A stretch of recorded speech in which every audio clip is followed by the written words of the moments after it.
Welcome to Doctors of the Bay. On this podcast, we go beyond the white coat to get to know the doctors that we admire and respect. Join us today as we explore the stories behind the stethoscopes, uncovering the humanity behind the medical expertise, and exploring the diverse journeys of doctors in Africa and the diaspora. Today, I am thrilled to introduce Dr. Mercy Korir, a powerhouse who embodies excellence, versatility, and purpose driven leadership. Dr. Korir is a medical doctor turned award winning health journalist, media guru, and business executive. With a bachelor's degree in medicine and surgery and a master's in communication studies from the University of Nairobi, she seamlessly bridges the gap between medicine and media, crafting compelling narratives that educate, inspire, and drive impact. For more than a decade now, she's worn many hats: a practicing doctor, a health and science editor, a health journalist, and the creative force behind Impact TV programs, radio shows, and print articles. She's been the voice demystifying healthcare for the masses, the strategist strengthening brand positioning, and the leader delivering innovative communication and business solutions. Fluent in English and Kiswahili, with a global perspective and a deep commitment to service, Dr. Mercy exemplifies what it means to be a modern day doctor, a trailblazer redefining boundaries in health, in media, and in business. She's the co founder, CEO, and editor in chief of Willow Health Media, which is the first health and science newsroom in Kenya and in the region, with a mission to deliver multimedia health and science content through digital platforms. Dr. Korir, welcome to Doctors of the Baobab. Thank you so much, Dr. Nandumis. I was waiting for the drum rolls because of that fantastic introduction. Thank you so much. That's so kind of you.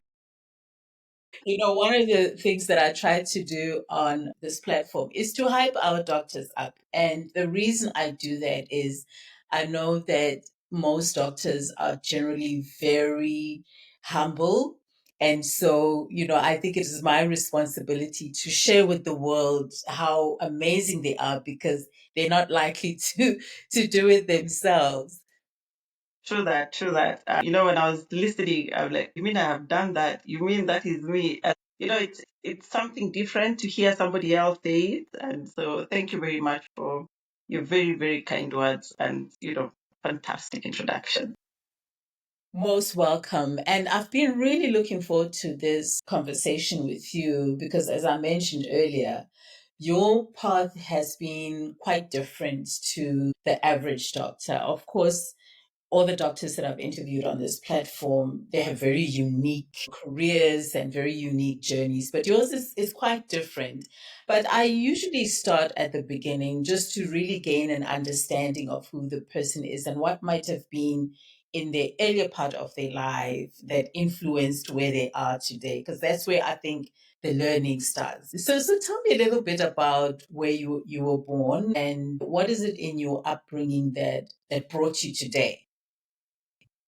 Well, as I was thinking about this interview and, how to answer that question, there are always so many things that happen in somebody's life. They may not be any one particular one that has brought me here, or maybe all of them have brought me here. So let's see. I was born in Kericho in Kenya. Kericho is what do you call it? It's one of the greenest places that you'll find in Kenya. Green because we grow tea. So it's really cool. So I was born in the village and brought up in the village. And so I grew up happy. And this is a thing that I always say. So I grew up, people say humble beginnings, but let me just call it what it is. I grew up poor. But because everyone around you is poor, you're happy. Like when you wake up in the morning, you take tea with, in Kenya we do ugali. So the ugali that was from last night, you take your tea, you're out, you take the cows, to graze.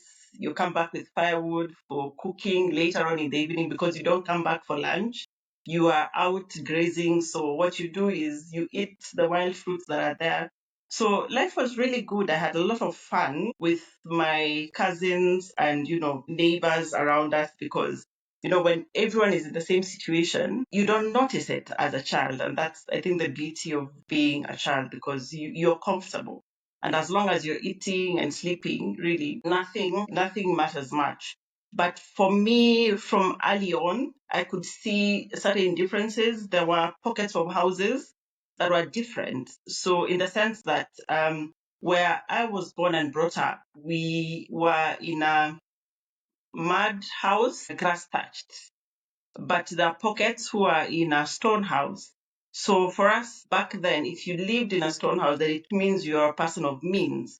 And I always wondered, what is it about them that, made them different or put them where they were? But I didn't really think much about it. And then I was a bright child. So from early on, everyone is like, when you grow up, you should be a doctor because, you are always number one in school. Yeah, so it was sort of the people around me telling me I should be a doctor. And then the turning point for me to become a doctor is I read Gifted Hands by Ben Carson. And I thought it was fantastic what he was doing. And I think most of us doctors from that generation were inspired by, such books. I was fascinated as I read some really tough words. It was the first time I read something like a CAT scan. I didn't even know what that was. A seizure. I didn't even know what that was. And so I thought, yeah, it would be cool to do those kind of things. And so just innately from me, I thought, okay, I think I can do this medicine thing because I seem to be doing well in school. And so why not? And so, yeah, I worked hard, therefore, so that I can make it to medical school. That's the path to medicine.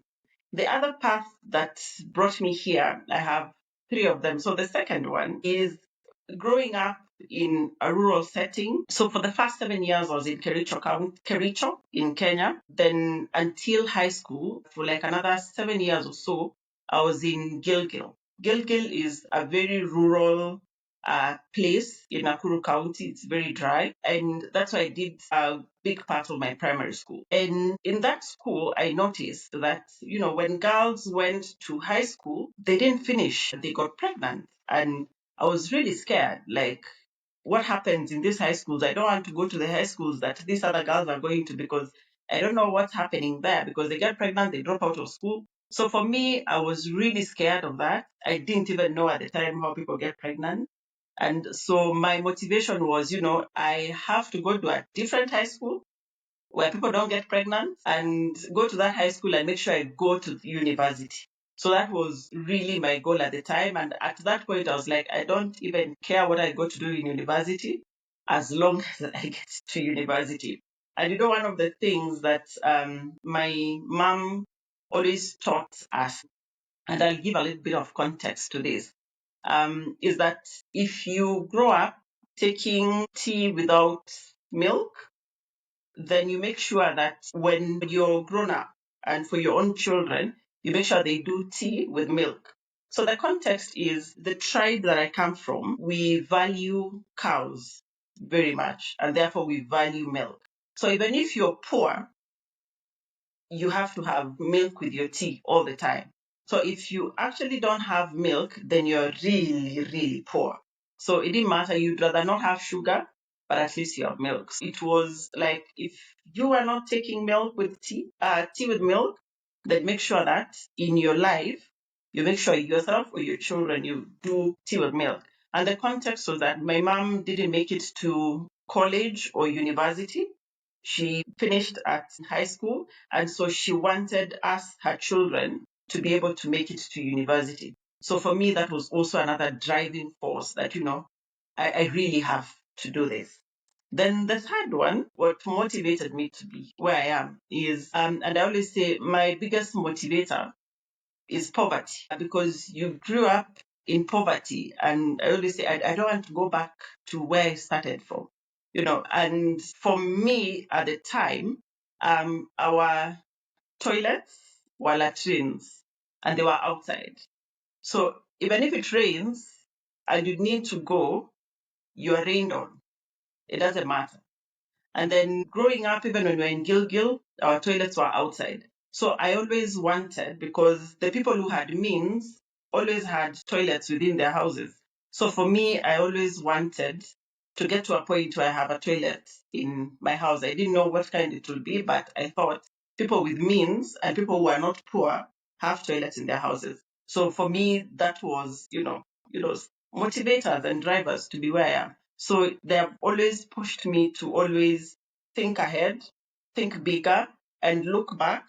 Not to sulk or be sad about, my upbringing, but for that to be what motivates me and pushes me to scale up to whatever it is. And it's been fantastic. Yeah, thank you so much for that. I think there's so much that you've mentioned and said that we'll definitely unpack it as we go. I mean, I'm very curious what symbolically milk means to you now. What does it look like? And obviously your life is very different from where you grew up. So we'll explore a little bit more also what how has that motivation changed? What are the new internal drivers? But I want to hear a little bit more about your experience in medical school, coming from the circumstances and environment that you came in. How did you find the life at medical school now? Obviously mixing and interacting with people from different walks of life. What were the learnings from that period? So I almost didn't make it to medical school, in the sense that my mom did not have the funds to take me to medical school. And reason being, when I finished Form 4 in Kenya, I had obviously passed. I was among the best students from my school.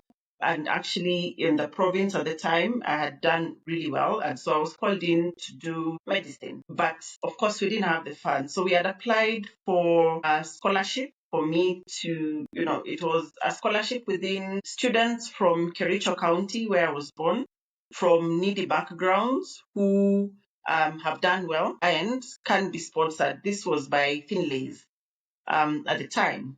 And so I went for the interview, got the scholarship the first time, but just when I was preparing to go to medical school, they said, sorry, unfortunately, you didn't qualify. So my mom had to find, means to take me to school.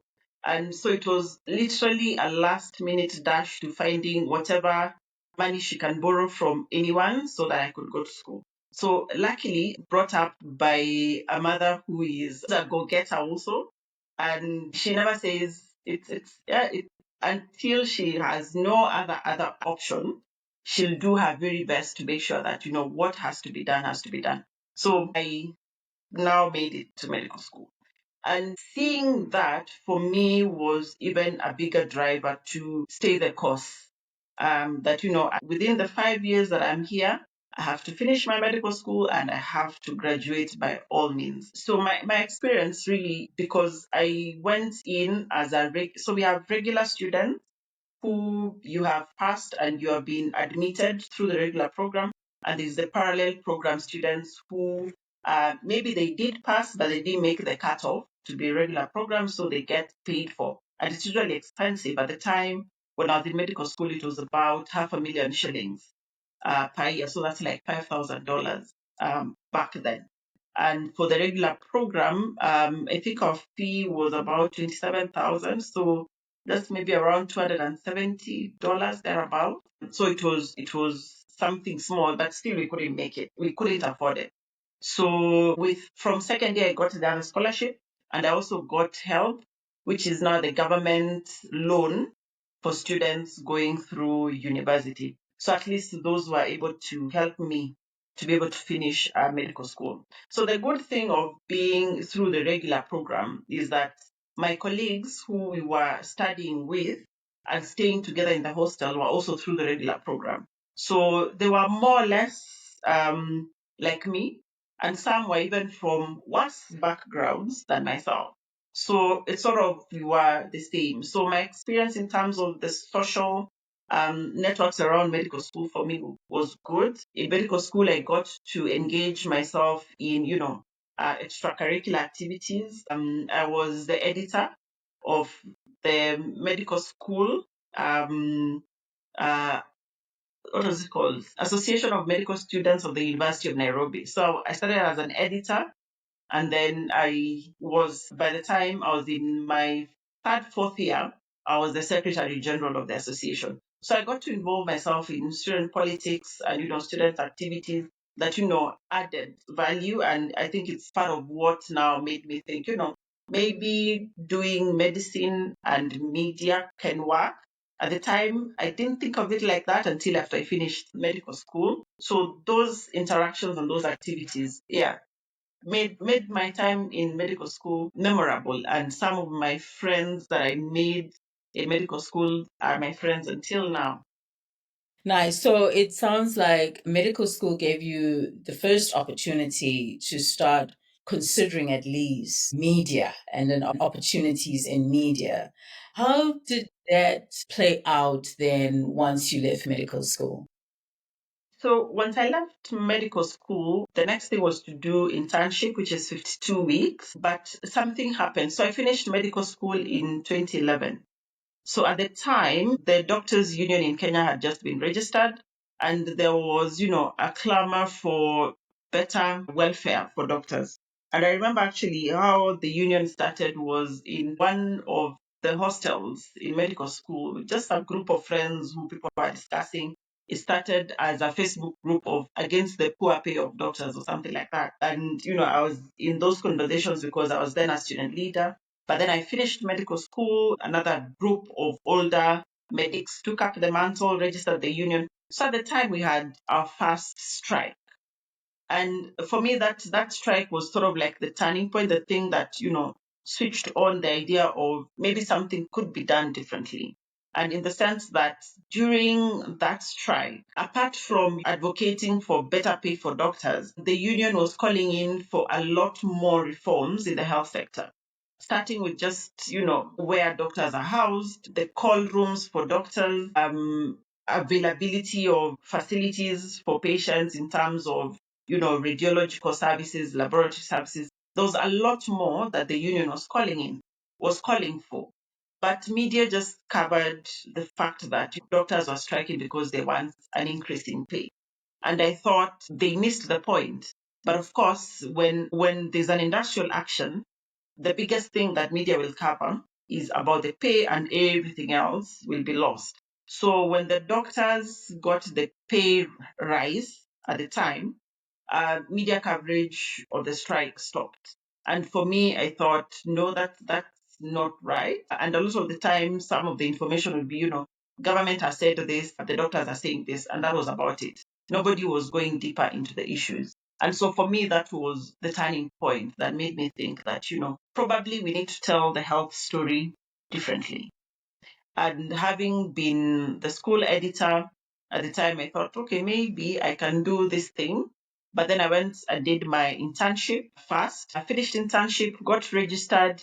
And then, I told myself between internship and figuring out what I want to do as a specialization, because I wanted to do surgery, maybe I could just go and do communications as I think about this thing. And so that's how I ended up doing a master's in communication. And partly it was because I wanted to understand what's happening in that field. Is it something that I can do? So when I finished my master's in 2015, I knocked some doors in Kenya's media houses, to say, I'm a medical doctor, but I'm interested in doing this. Of course, many people didn't take me seriously until when I ended up in Standard. And it's at Standard where, at least I usually say sometimes you need just somebody who can believe in you just a little bit and is able to take a risk on you just a little bit. So I met Joe Ageo at the time, who was the managing editor for KTN.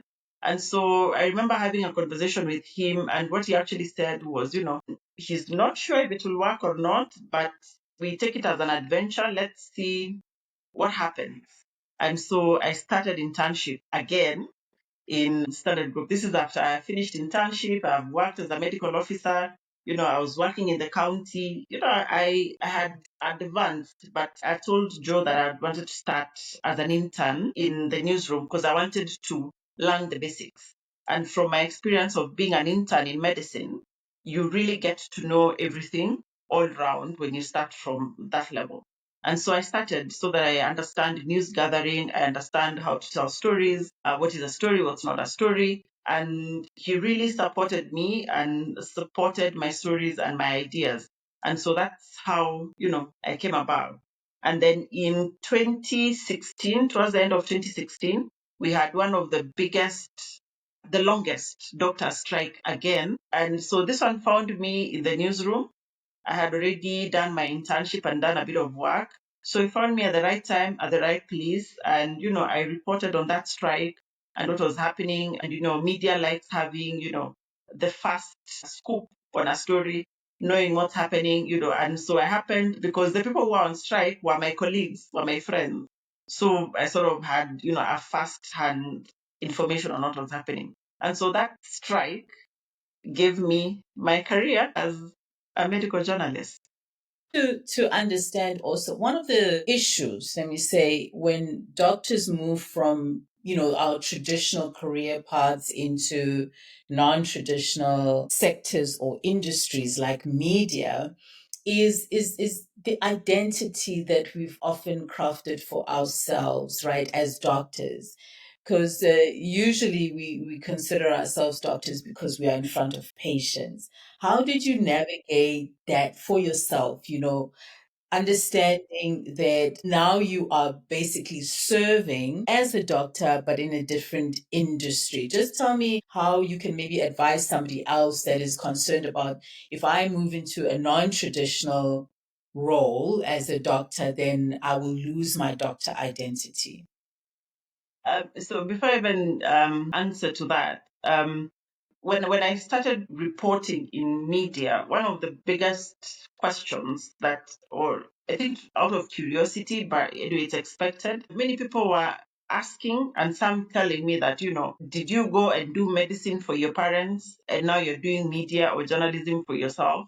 It's as if I was forced into medicine and now I'm doing media. So it took a while for people to realize that, I was just pursuing things that I was interested in. I wanted to be a doctor. I became a doctor.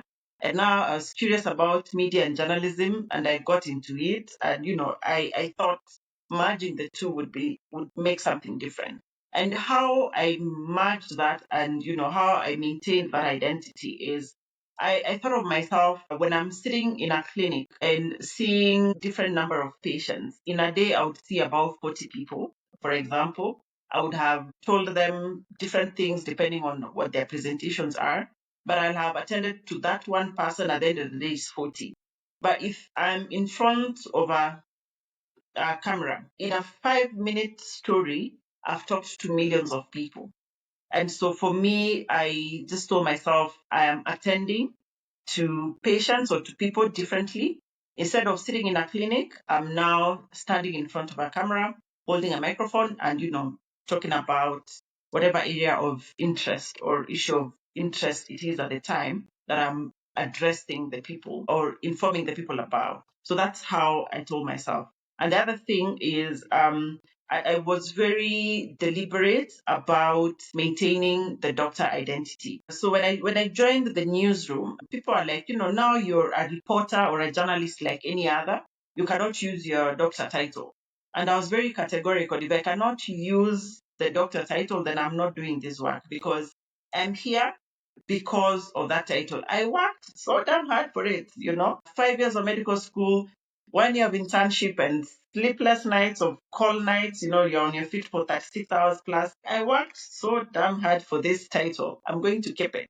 And two, because when you talk to people as a doctor, the message they gets there differently as opposed to if you are just somebody else. So I wanted to maintain that authority that, when I'm talking about this, I know what I'm talking about. I understand this issue very differently. And I'm hoping that soon we would also see engineers, architects, people in the different professional fields, coming into media spaces, because looking at where media is going, a lot of misinformation that is, social media, especially because media has gone digital.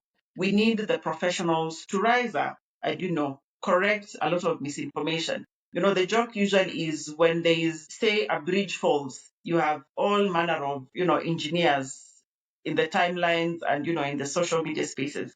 When there's COVID, you get so many doctors, but you need the people who are actually professionals to fill in that void, because nature abhors a vacuum. So we need a lot more professionals filling in those spaces. And so it sounds like, and certainly from what I've read, one of the mindset shifts that you had was that media can be a powerful tool for advocacy in the hands of doctors. So share a little bit more about how you've done that in your profession and in your journey so far. Well, there are many examples. But yes, media is definitely a powerful tool when you're advocating for anything, not just in the health space, but in the health space, because this is what we're talking about. COVID-19, for example, I remember at the time there was a lot of uncertainty, anxiety, though all manner of things happening. The government at the time, when they were coming to give us information about COVID, they would just, for me, I felt it was shallow. So one of the things I did was go to one of those press briefings and really ask questions. Like, for example, I remember, I think it was the first question that I asked the cabinet secretary at the time. When they gave us the numbers, they just said X number of people have been diagnosed or have been confirmed to have COVID. But we needed to find out more about these numbers. So I was asking them, how many women, how many are children, how many have, comorbidities, because we're getting information that, people with comorbidities are at higher risk of COVID. How many have died? What was the issues? And they started reporting or giving us the numbers differently. In that, now they would say, they would break down those numbers and it was easier to understand. And so it was now easier to say, if you're diabetic, if you're hypertensive, you may be at a higher risk of COVID. So take extra precautions. When they started the mask mandate, people didn't even know how to wear masks. So, get onto the screen and demonstrate to people how to wear masks. When they started hand washing, like we needed to teach people how to do the hand washing by themselves. So it was a lot of, we were also learning as we go. But COVID for me gave me that opportunity to now really step up and, give information and ask for information differently in a way that would add value to our audiences, be it our viewers, our listeners, or our readers. Yeah. So I know also that you're not only reporting currently, you're also now in the business of media, right? So tell us how that transition and that journey happened. So for me, my business side comes from, well, while we were at the Standard Group, when we established the Health and Science Desk, it was one of the best performing desks in terms of content, but also in revenue generation, especially during the 2020 period, because we had COVID and health, of course, was a big story. And we were there and we showed, the media house that, you could actually monetize health reporting. It's not just something in the back burner. Right now, December, we are 3 months old online, having put our content. So from early this year, I was putting together a team, putting together, like-minded individuals who see the vision and the dream for having a niche media house that reports on health. And then prior to all of this, again, out of curiosity, in 2020, I thought I had a lot of time. So I decided to pursue an MBA in finance and marketing because I thought, well, it's COVID. We don't know when it will end. Let me do something and, fill up my time. And so I did business administration masters in finance and marketing. And it was out of curiosity, but I think God was probably preparing me for where I am now because it's coming in handy in terms of, running a business, managing people, and thinking about a sustainable business in that case. So yeah. Okay. So, Doc, there are many doctors now moving into the influencer space. Mhm. Okay, so media has changed. It's no longer, the switching on and switching off television like we knew it. It's no longer switching on, switching off radio. Media is in the palm of our hands. Most doctors and, most people are moving towards having a smartphone.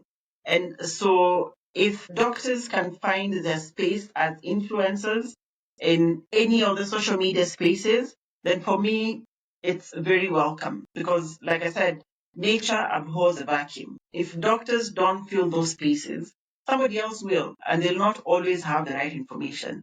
So, for me, the only thing that I would ask the doctors who are influencers is to not be swayed by the need for clicks, the need for fame. Stay true to your Hippocratic oath. And the first thing is always do no harm. So make sure that the information you're giving out there is correct and it's accurate, even if people don't like it, because sometimes people want what you call confirmation bias. That, I don't like vaccination, so they want you to say vaccination is bad. Stay away from all of those things, stick to the science and the evidence that is known. And I think with that, and I've seen it, if you do that consistently, people will gravitate towards you because at some point people are tired of the misinformation, the false narratives out there, and they just want the truth. So if you're consistent and you're constantly saying and sticking to evidence as a doctor and true to your calling as a doctor, you may not be treating patients, but the moment you are in any of the social media spaces, you are a doctor. And so you should, be as accurate as possible.